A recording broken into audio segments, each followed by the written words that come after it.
Ako si Andres Bonifacio, ang tagapagtatag ng Katipunan at itinuturing na ama ng himagsikang Pilipino. Ang tawag nila sa akin ay Supremo ng Katipunan at Haring Tagalog. Ako ay pinanganak noong Nobyembre 30, 1863 sa Tondo, Manila. Ako ay isang alagad ng sining at mahusay na makata at manunulat.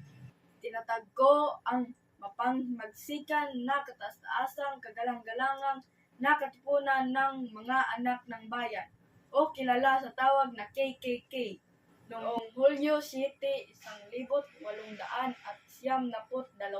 bunga ng kabiguan ng mapayapang kampanya para sa reforma ng La Solidaridad at ng naganap na pagdakip at pagpapatapon kay Rizal sa dapitan.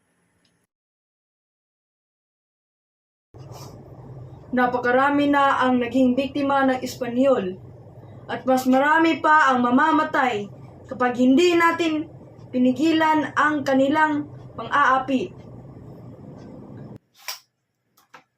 Sa labanang ito, isusuong natin ang ating mga buhay sa panganib.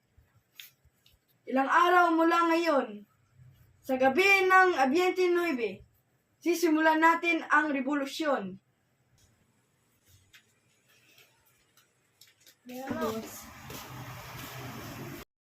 Katipunan, kailangan na nating wakasan ang ilang daang taong pananakop ng Espanya. Kulang man tayo sa sandata. Mas malakas man ang baril at kanyon ng mga Kastila. Lalaban tayo hanggang sa huling hininga. Hindi tayo magpapalupig. Tayo ang magtatanggumpay dahil tayo ang mga anak ng bayan. Sa atin ang bayang ito. Punitin ang sedula.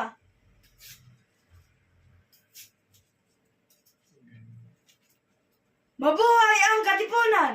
Mabuhay! Mabuhay ang revolusyon! Mabuhay! Mabuhay si Supremo! Mabuhay!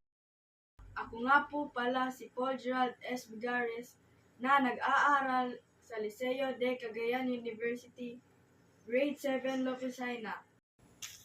Muli, maraming salamat at mabuhay ang Pilipinas!